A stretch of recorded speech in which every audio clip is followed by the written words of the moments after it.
Hi, my name is Mark Monlux, and you are watching yet another episode of Epic Sketch Time. Epic Sketch Time is an online drawing group that's been around for more than a few years. We're centered in the Pacific Northwest, so whenever you look at our viewing times, like say it says 4:30, we mean 4:30 Pacific time. Anyway, I'm located in Tacoma, Washington, and today I'm going to be working on some obscure movie monsters that I plan on coloring. Bill, tell us about what you're working on. Hi, I'm Bill Morse. I'm a illustrator and cartoonist working and living in Seattle, Washington, and I also do a webcomic called Rhapsodies, and today I'm finishing up some strip art from that comic, Rhapsodies.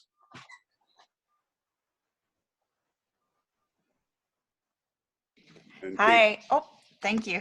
Hi, I'm Katie Cord. I am a artist in Bonnie Lake, Washington, which is right outside of Tacoma. And I am working on an untitled piece, which is currently titled Wolfish Selfie. So we'll see what happens. So I'm going to do a quick screen share of what I'm working on today.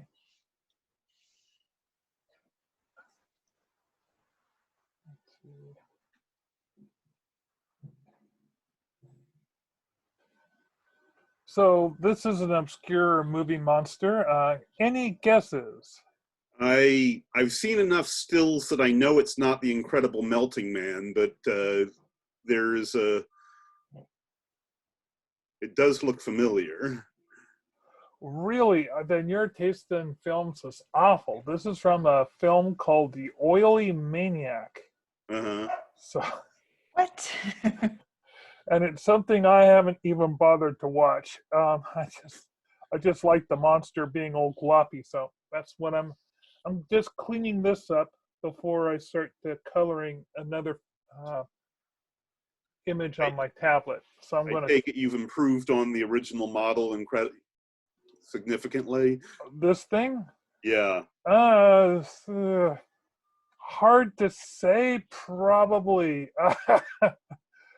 You'll have to, I'll see what I can do about finding a reference on Google for the Oily Maniac.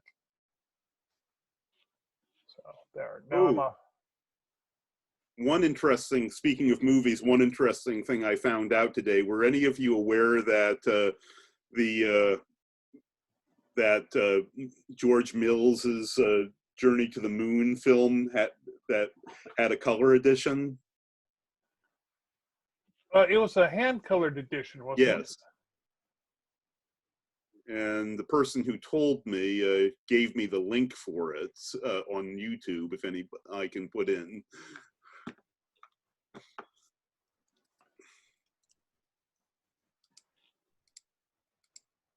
I've only watched the first 30 seconds of it, but it's very pretty.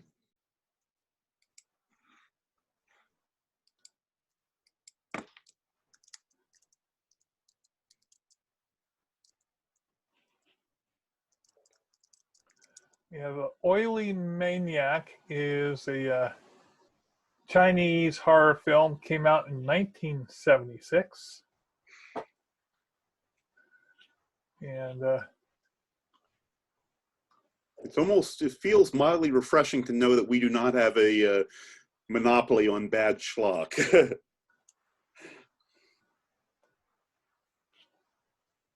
and it pretty much looks like the monster from Star Trek that killed Yatasha Yar. Natasha Yar? Latasha. So what was her name? That takes me back. I only ever saw that episode once. So,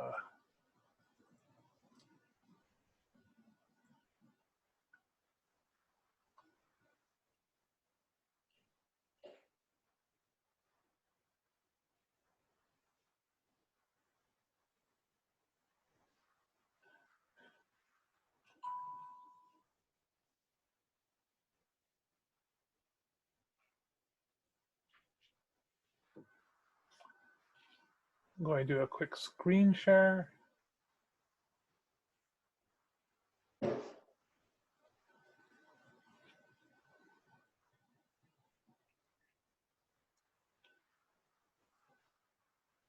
So as you can see, this is a fairly low rent monster outfit. Yes, you definitely improved upon it.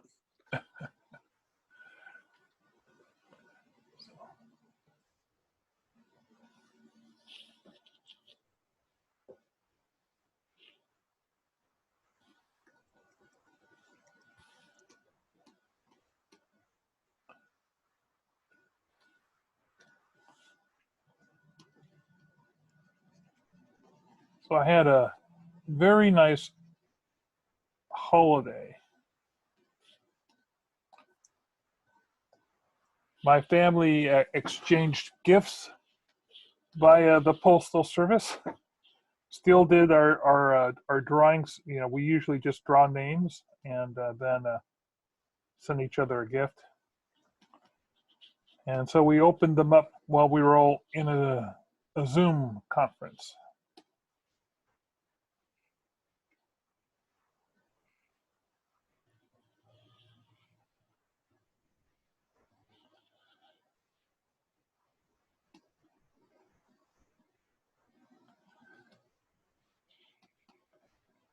And the last movie I watched was Wonder Woman 84, which on a scale of 1 to 10 was a 2.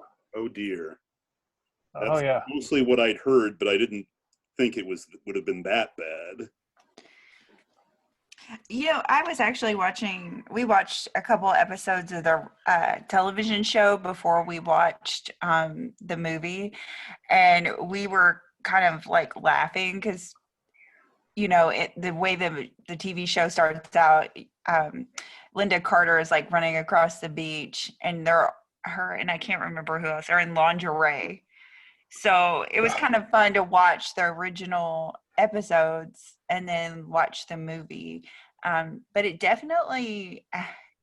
was definitely not like the other superhero movies that are out. And I don't even think it was like the first Wonder Woman, just the style of it was just so different. And so I think that is where a lot of people got really turned off by it. Like they were expecting it to be just like the first Wonder Woman movie, and it is vastly different than the first one. I think they could have done it so much better in that they just did this montage of, oh, look at all this wonderful 80s technology. And Right. they had one set, which was the Smithsonian. And so they took advantage of that. But it would have been, and then of course there was the whole fashion montage. That was, Yeah. which was fun and But not necessary. oh, so not necessary. They would have done worlds better if they had just let these inconsistencies between the two periods with him being a time traveler pop up irregularly throughout the movie. Like just having him all of a sudden wearing a fanny pack with no explanation other than the fact it's the 80s. That would have produced a far bigger laugh and more, it would have pulled you in a little bit more to the characters working around in the environment. But as it was like they were building the movie with building blocks rather than a nice streamlined shape to everything. Yeah. It's hard to say. Having gone to high school in that period, I can't say that I'm particularly sentimental about the 80s, but well, I used to watch the Wonder Woman show. I rather enjoyed it. No, it's a good show. yeah. It's just so different. Like I hadn't seen it in a long time, and I was like, oh yeah, all right, I remember this so differently now. But yeah, no, we enjoyed it, but it was definitely not what we expected. There was actually times when we were watching it, and I was telling Tim, I was like, I kind of get like a weird Superman 3 vibe or something. Yeah. And and Tim was like, yeah, but Superman 3 was horrible. And I was like, yeah, I don't know. But then it was kind of like, I also felt like, you know, he was the Pedro Pascal's character. See, I can't even remember his name right now. That was Maxwell Lord, I believe. Yes, you are correct. And he kind of had that Lex Luthor vibe. But then I was like, well, who is Kristen Wiig? Is she, it was actually Superman 2. Famous comedian. Oh, no, the famous comedian in Superman 3 was Richard Pryor. Yes, Richard Pryor. Sorry, I was getting yeah, that was where I was like, is Kristen Wiig the Richard Pryor of this movie? Like, I kind of get that feeling, but I don't know. But yeah, we watched it. I tend to always, like, especially if people hate things, and I definitely go into it with like the mindset of like, oh, I'm not gonna hate this. And and I didn't hate it, but it wasn't the very best superhero movie I've ever watched. People were so in love with the first the first Wonder Woman film because it hit all the right notes. Yeah. And you were pulled into the characters, and you got a sense of them within their environment. And I just felt really disconnected from the characters this time. Yeah, I mean, I wasn't sure. I mean, I wasn't planning to see it immediately anyhow, but at the same time, most of the reviews I'd seen were from a lot of those super fans who are bound to talk smack one way or the other. So then I started hearing from people who aren't necessarily genre fans like I am, but at the same time are ones who are going to give an honest opinion of it. Now, Bill, you don't have HBO Max, right? So you're just not yet. I've been thinking about it though. We probably watch HBO Max more than anything anymore. And when it first came out, I was like, what is this? Like, why do we need this? And then, but we actually watch it quite a bit and enjoy it. Plus, you have all the DC shows on there now. And so there was... Yeah, because that's one thing that's definitely has me tempted is wanting to see the Doom Patrol. Oh, yeah. Well, and it's so crazy because there's so many shows. And they're all really high quality. Great. There's lots of shows with good storylines. And then it's like you get into the show and then you get distracted by something else. Like we haven't even finished Doom Patrol yet, but it's an amazing show. Mm-hmm. Yeah, my wife and I are watching, we're switching back between Doom Patrol and Raised by Wolves right now. Raised by Wolves was, I don't even know. It's such an interesting show and so different. And I mean, it just feels like a really old school sci-fi show or even just reminds me of old school science fiction books. I don't know. It gets a little, I'm not going to give any spoilers away, but keep an open mind because it does take a hard left at one point. And you're just like, well, I wasn't expecting that to happen, but okay. I mean, what I've heard about it, I'm not sure whether I'd like it or not, but having said that, as a science fiction fan, I'm very glad to see science fiction shows that are more like the books I grew up reading as opposed to generic action films in a fancy setting. Right. No, definitely. And you will get that with this show for sure. Bill, the way I ended up getting HBO Max is I simply changed my phone plan on AT&T. If you have the right AT&T plan, you just get it automatically. Really? Yeah. So go in, look at your AT&T plan, and see if it might just take a modification. Oh, look. because that's, I had this old legacy grandpa plan that wasn't even on the books anymore. And it was costing me, I was going in doing a lot of texting overages because they used to charge for texts. Mm-hmm. And we weren't really texting, but now, I was paying like $80 a month in overages on texting. And I figured I got to change this. Yeah, because my deal, texting and phone, my texting and phone is unlimited, but what I have to watch out for is I only have so many so much internet, Wi-Fi. Well, if you're connected to the Wi-Fi, like you've got Comcast, right? Yes. Well, I have Comcast for my internet. I have AT&T for my phone. Yeah, but if you're going through your phone via your Wi-Fi, that doesn't count as something that is charged to your phone. Your phone is basically taking advantage of your connection to your internet. And that shouldn't be. No.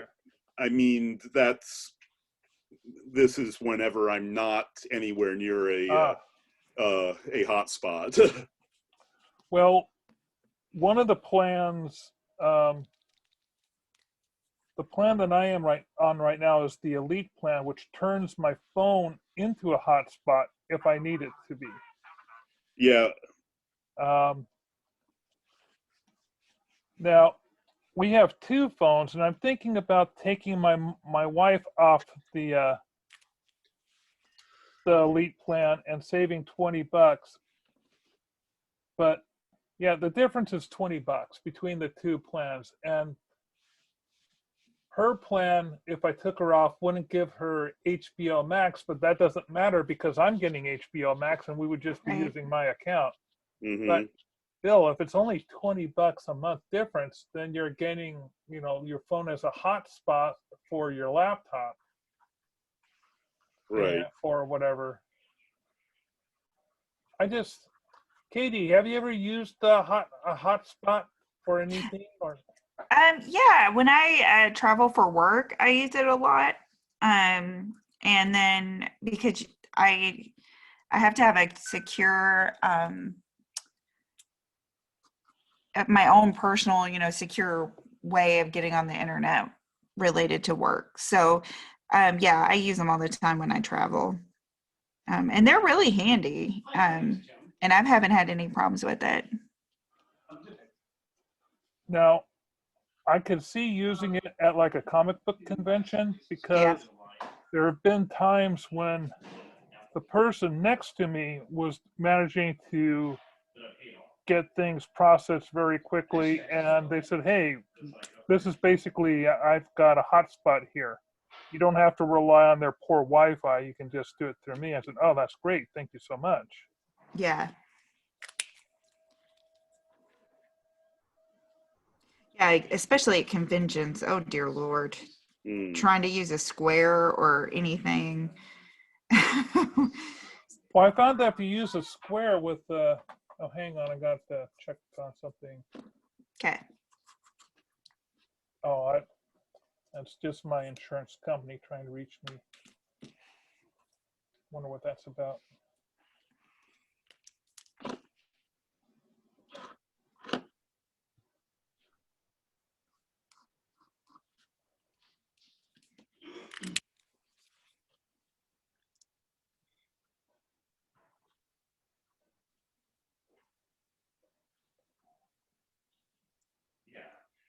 I mean, normally I'm more than happy to wait until it comes out on DVD, but considering how successful streaming is, I'm not sure if anybody's bothering with that business model anymore. Oh yeah, I'm still getting DVDs from Netflix. There are DVDs that you cannot get on streaming because streaming is a licensing deal, and it only lasts for a limited time. Whereas you get all these old movies, and I love old movies. So I just matter of fact, I've been hanging on to this one movie, and I should have watched it by now, but I've had it for nearly 2 months. I should just send it back, but I'm frightened to watch it. It's called Drag Me to Hell. Oh, it's not that bad. Depends on what your fears are, but Well, it's not. it's more of a matter of I don't want to deal with any jump scares because I've been having heart issues lately. Oh yeah, then don't watch it. Lots of jump scares in that one. Yeah. I'd hold off then. Like, I know I used to have really extreme night terrors. Like, I'm a huge horror fan, and I used to have these really horrible night terrors. You know, the kind where you feel like you're paralyzed, and then like someone's over you. And I realized that I can't watch any movies with demons or aliens or ghosts because those are actually what trigger my night terrors. Okay. No aliens, no demons, no ghosts. I love those movies, but it's not worth the night terror. It's just not worth it. And pretty much the same reason, like the heart palpitations and everything. It's just, I mean, I'm really good at identifying what being able to consciously now, like when I'm paralyzed, to realize, okay, I'm going to wake up and this is, sleep paralysis. I'm going to be fine. There's really not someone over there in the corner. Just keep taking deep breaths. But then, I come out of it and then I'm like, oh my God, what if one day there really is someone in the corner? Oh my God. So yeah, so I avoid those movies. So that's why I was curious. So. No, I love horror movies. I really enjoy them, and I don't like to be chicken shit about movies. But there have been some that I've just been putting off, and like I'm trying to remember the last movie I put off for the longest time. Oh, it was Martyrs. Oh yeah. Yeah, I could see that.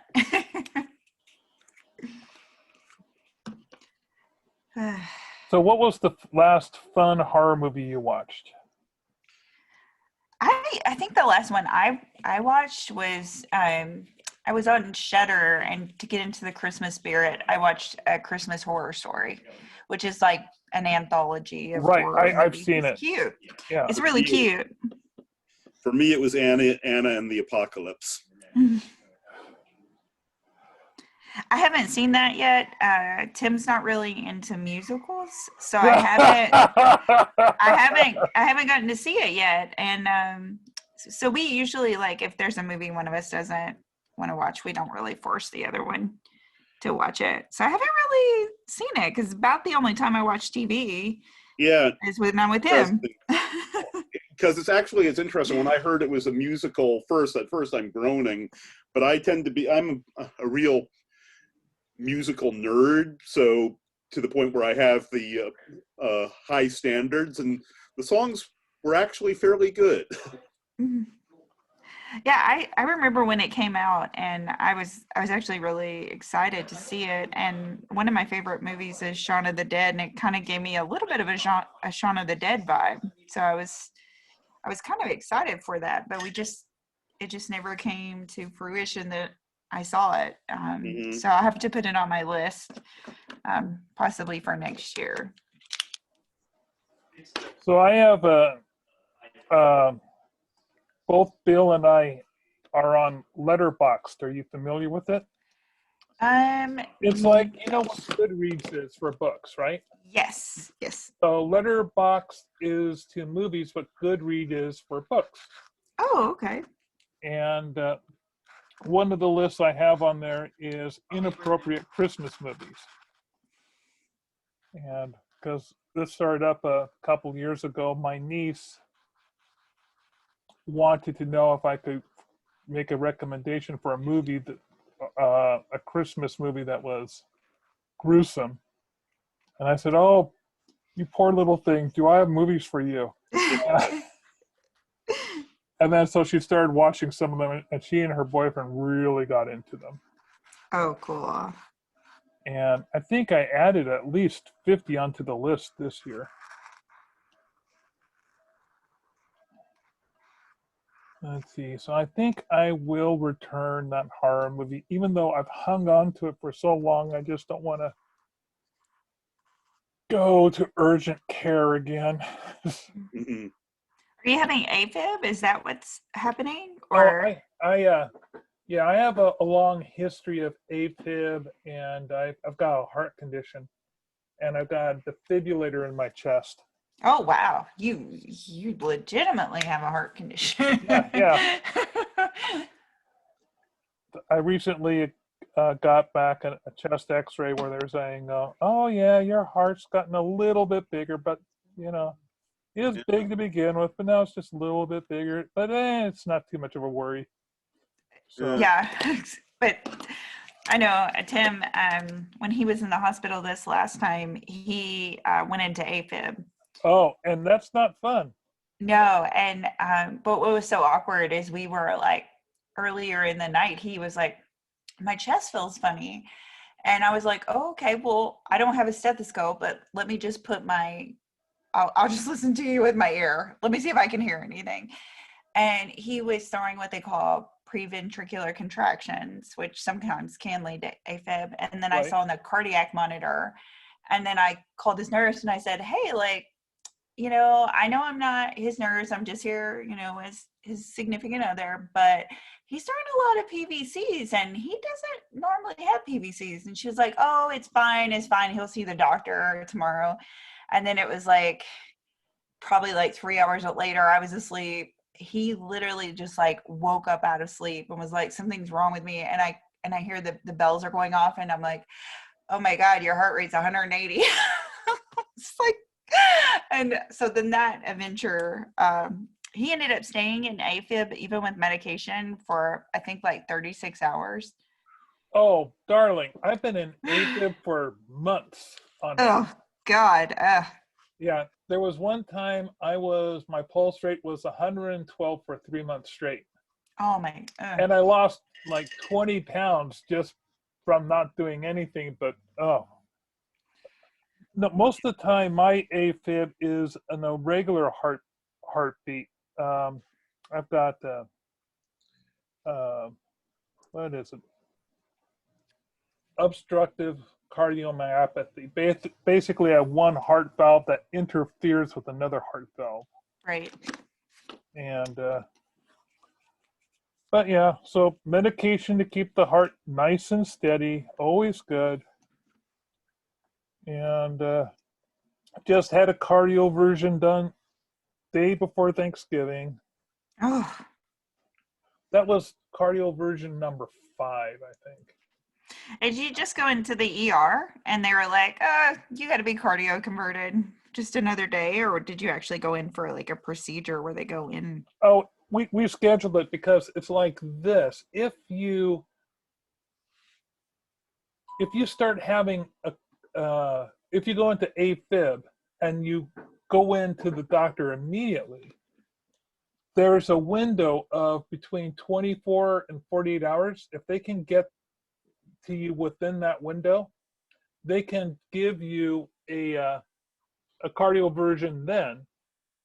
But if you wait longer than that, then they're going to have to put you on warfarin if you're not Mm-hmm. already on it, and then they're going to have to measure your blood every week for like 4 weeks to make sure that your blood levels are within the right frame, so that when they do a cardioversion, it will have a more lasting effect. So that means you have to suffer through AFib until your numbers get steady. Oh, So geez. the last time I went in,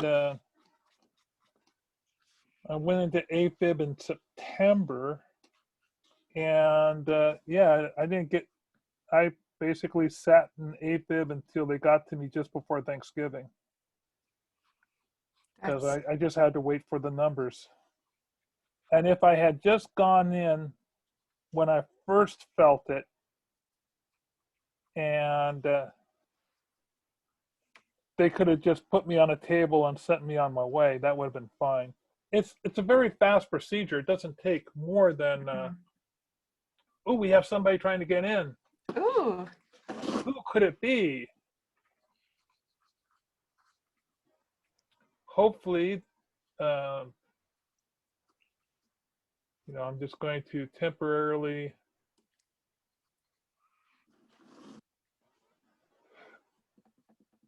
And on a less morbid topic, is that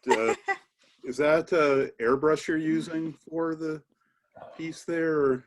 Oh no, I'm just using a paintbrush. I use a combination because I actually really like drawing, but so I use a combination of paintbrush and acrylic paint, and then I have these amazing.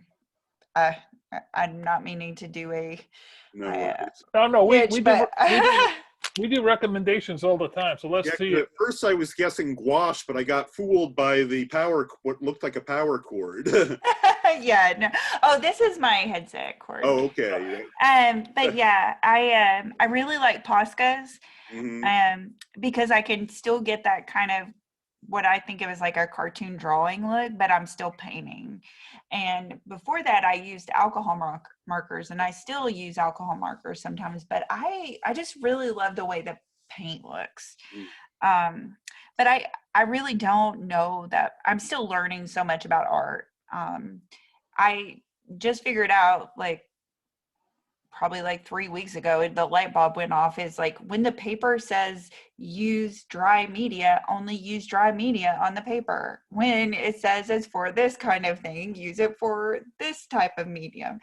And I really hadn't paid attention to that because I would get frustrated and I'd be like, why are my markers not working? Or why does this, pencil look like crud on here? And I didn't realize it wasn't the right paper because I didn't really take any art classes in school. I mean, I took elementary school art classes, and so I'm still learning so much, but it's kind of fun also to develop as you go. But yeah, I like mixing the Posca paint markers with just painting. And I get on tangents, sorry. Now, are they an oil-based marker, or what's their base? Are they alcohol-based? They're acrylic, actually. They're acrylic paint. Oh, nice. In a marker. Yes. That is super nice. So like my one that I was showing you the other day, so like this is actually has a couple different things on it. This is actually alcohol ink because I wanted that really sheer look. But then I also have the acrylic paints, and then I drew the outline and everything with the Posca markers. I still have a little work to do on this one, but I wanted to work on something else today. And but I like that it looks like I wish I did draw it, but it also has that paint finish. I'm still trying to figure out, like, I've talked to a couple different artists about how to scan your art in and then use Adobe Paint or, to like refine your look. Because people really like that. Because I've taken my art to a couple different places, and people either appreciate the imperfections in real life originals, or they want everything to look super polished, like it's almost digital. I'm sure you guys have probably noticed the same thing. Yeah. And so it's like trying to figure out how to, even though I personally like the imperfections of an original. I'd say as long as you're doing it traditionally, the imperfections are part of the magic. The rough hue. I would say don't try to make it perfect. Keep, work with, make the media. Otherwise, it might as well just be something nice and smooth on a digital sheet. Yeah, and that was kind of what I was trying to figure out. For digitizing pictures, because I've had people who, like, I'll take paintings places and then they're like, I don't want to pay that price for the original. But if you had a $10 print that looked with no flaws, I would buy your $10 print. And so it's like, how do you kind of, I still have to learn more about, we have Adobe, all of the whole Adobe suite, but I mean, that's its own, journey in itself, learning how to use and use it proficiently so that your work actually looks professional.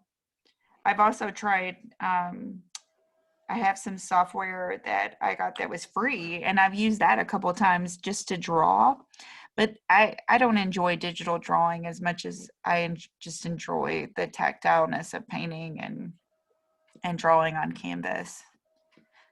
Oh, it looks like we lost the person who signed on. Maybe they couldn't get the video and audio to work. Just to be safe, I made it so that nobody else could screen share while they were here. Okay. But now that's just us. I can turn that back on again. Just ask for it. Or it could be they were just having connection issues.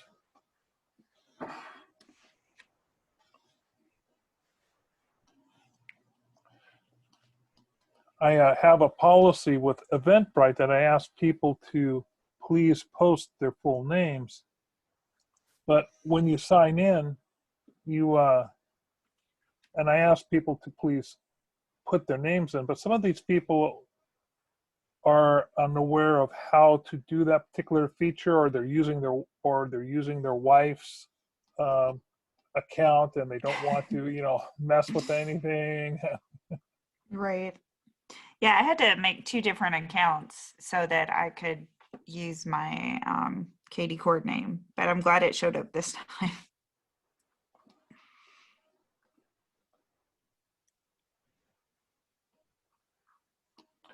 I'm a little surprised that Donna Barr isn't here.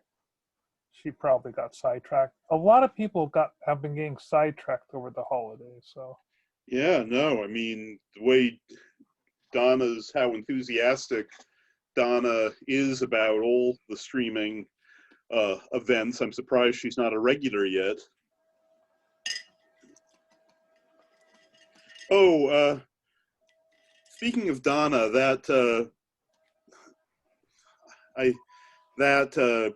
convention on color that she was talking about, was that the 6th? I think it's on the 5th. If okay. Not, it's either the 4th, 5th, or 6th. So you may want to send her. I think that. Now that's on Kumo, right? Yes. Okay. So Katie, there's this interesting platform called Kumo. Okay. And it's very much like Zoom, but also very different.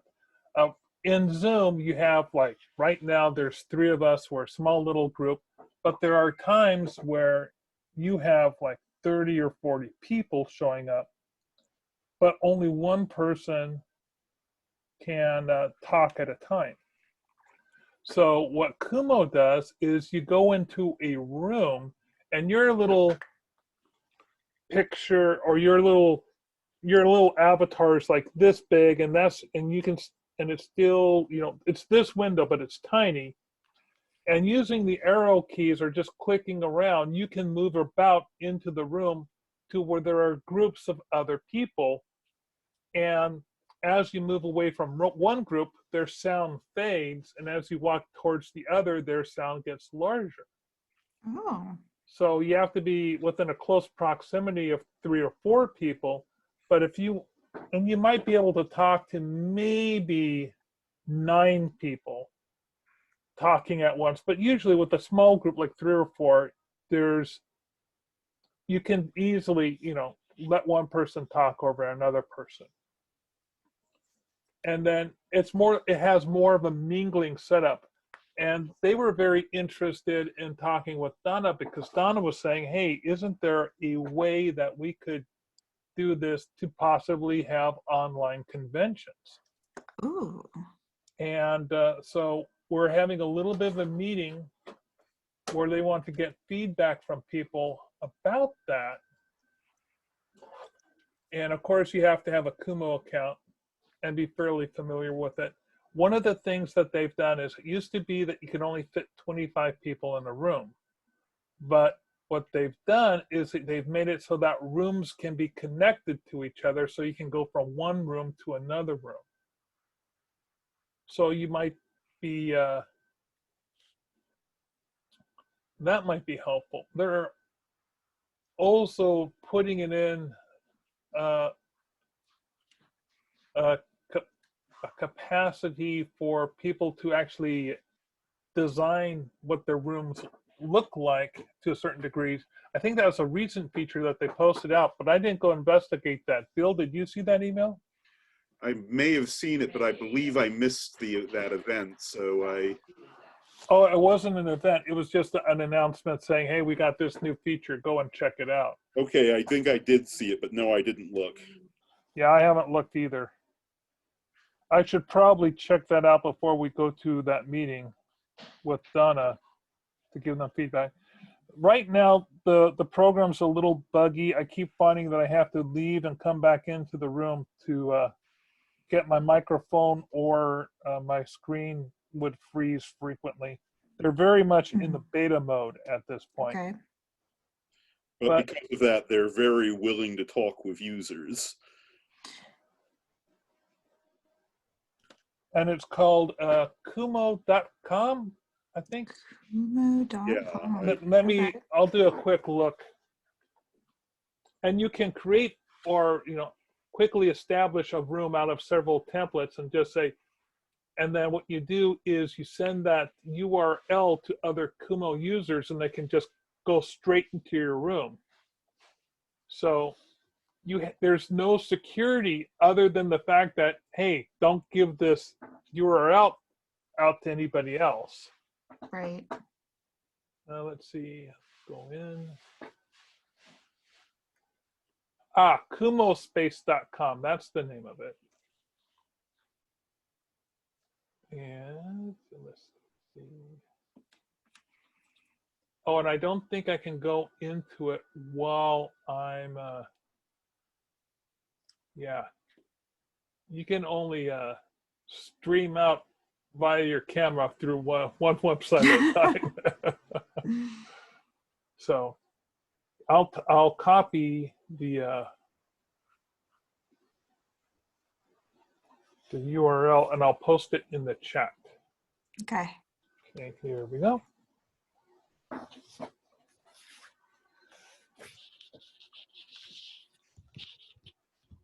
And I'll even go back into the Epic Sketch Time page and post it there along with my username. I think I went with D Grand Poobah.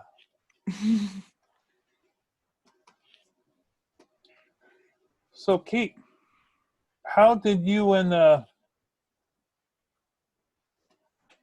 Tim pass the holiday? Any Zoom conference with family and friends, or did you risk having anyone over, or? No, we didn't risk having anyone over. You know, with Tim's lung condition, I'm just not willing to chance it. We ended up with his family. We actually went over to his mom and dropped everyone's gifts off. And then they came to her house and then she handed them out. And then we just kind of messaged with them, you know, like, hey, I got this gift. I opened it and then took pictures.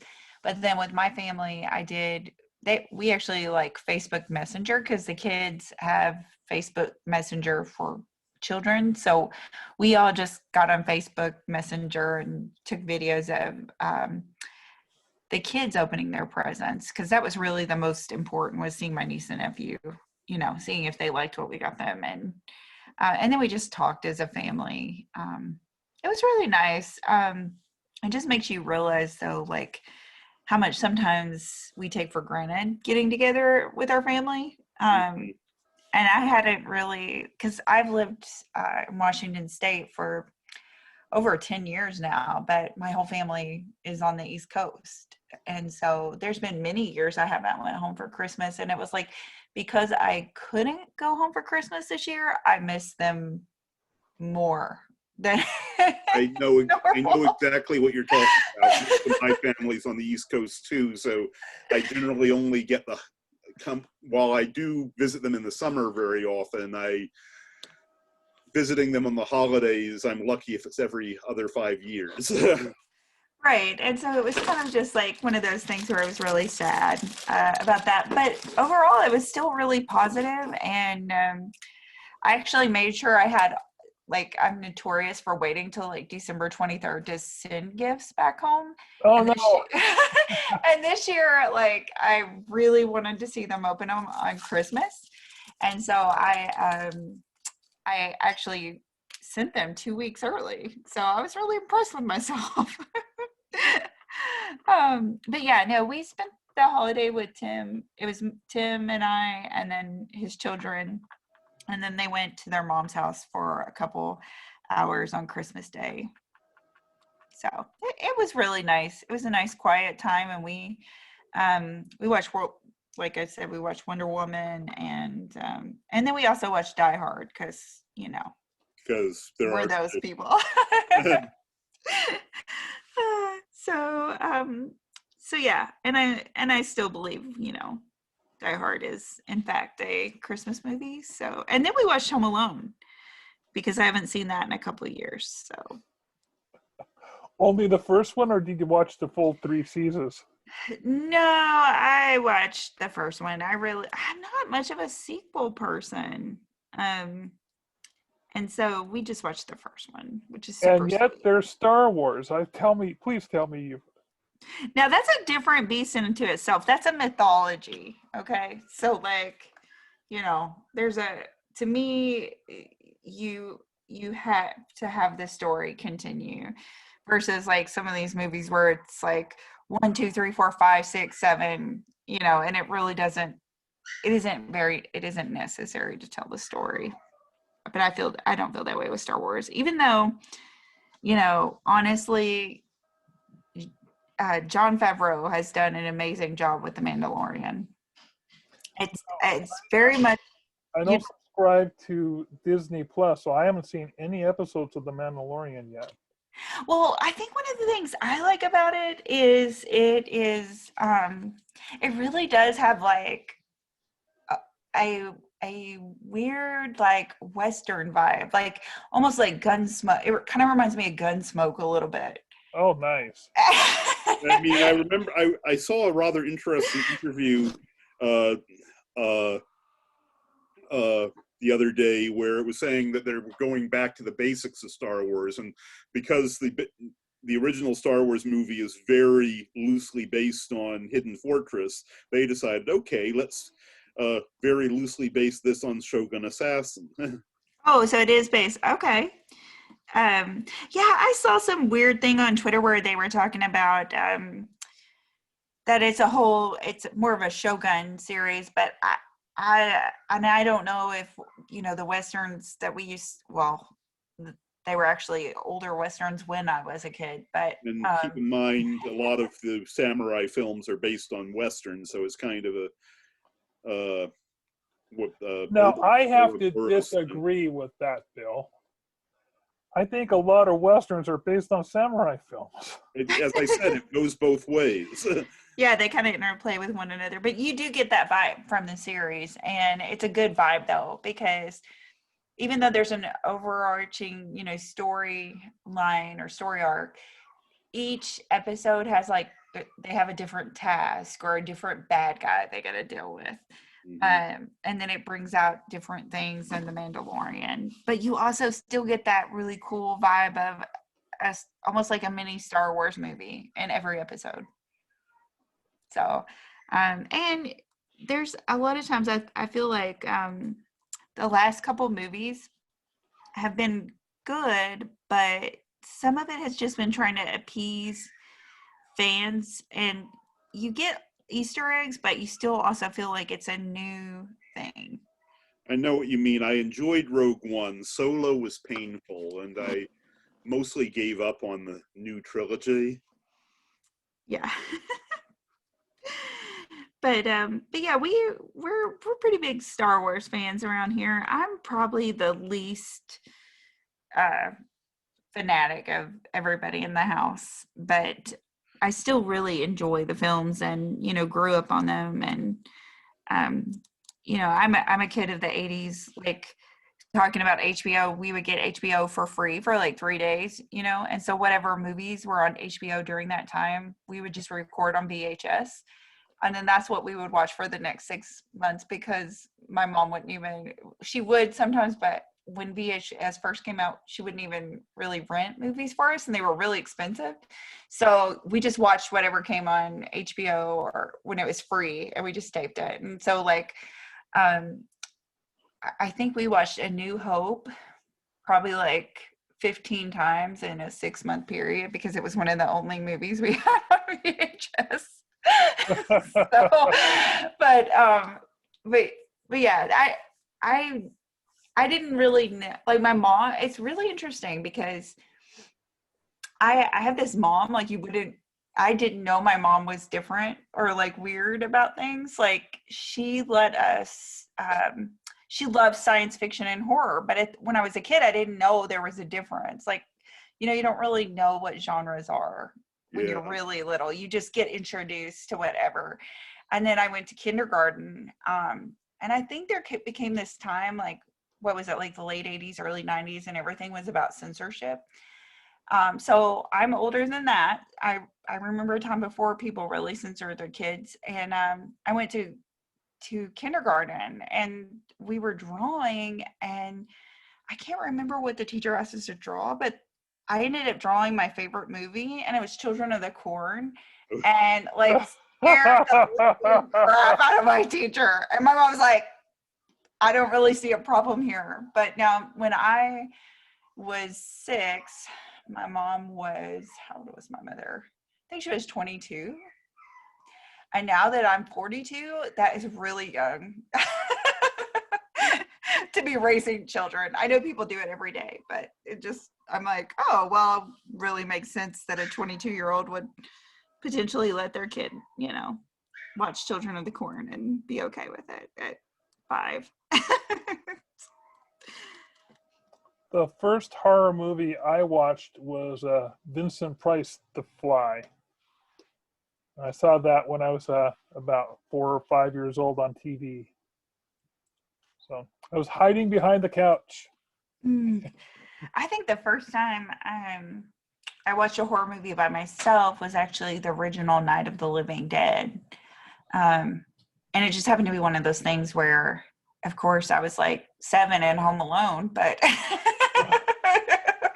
I was only home for like 3 hours. It was fine. Lived out in rural Eastern Kentucky, and it made a huge impact on me. Probably even more than Children of the Corn. But because it's just a different kind of horror. Because there really wasn't that much blood and guts in the original Night of the Living Dead. No. But I think I've seen every version of Night of the Living Dead now. I didn't care too much for Night of the Living Dead 3D. It was okay, but yeah, I finally got around to finishing watching the trilogy. And is it any of the other ones after what's technically considered the trilogy good, or does it go downhill from there? I actually really liked Diary of the Dead.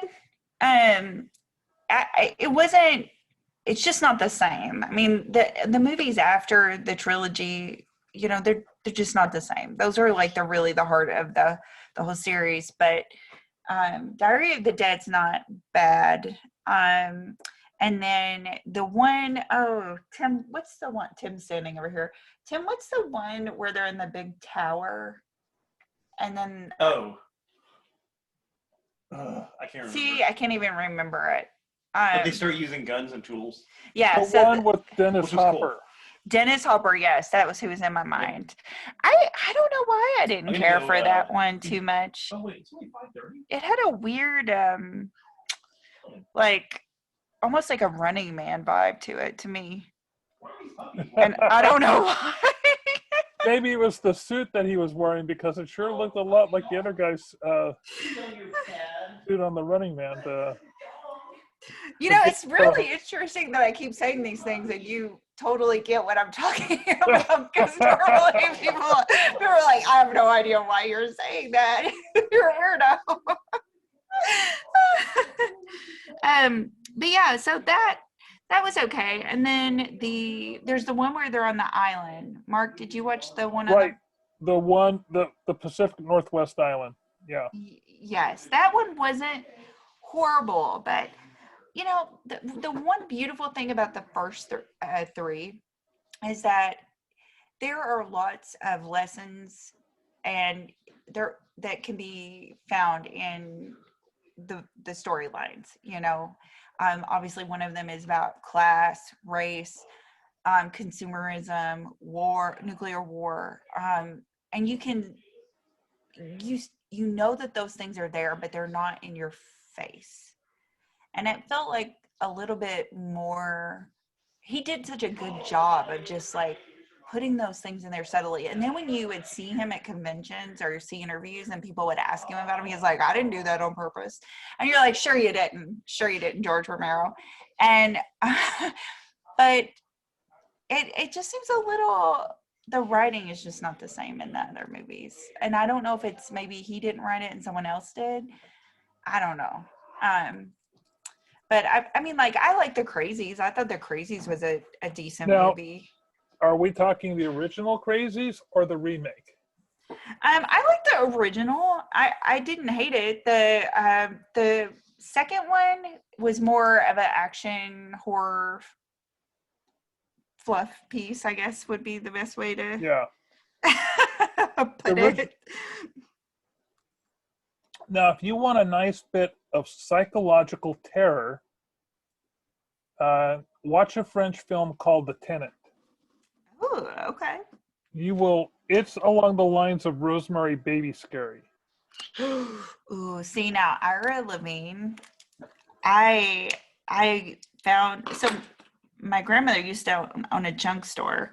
Well, they called it a variety store, but whatever. So like she would buy all of these people who dies estates, and I got like every book that was written by Ira Levine, and I read Rosemary's Baby before I watched it, and I felt like the book just scared the living crap out of me. But that's also like Stepford Wives, the movie.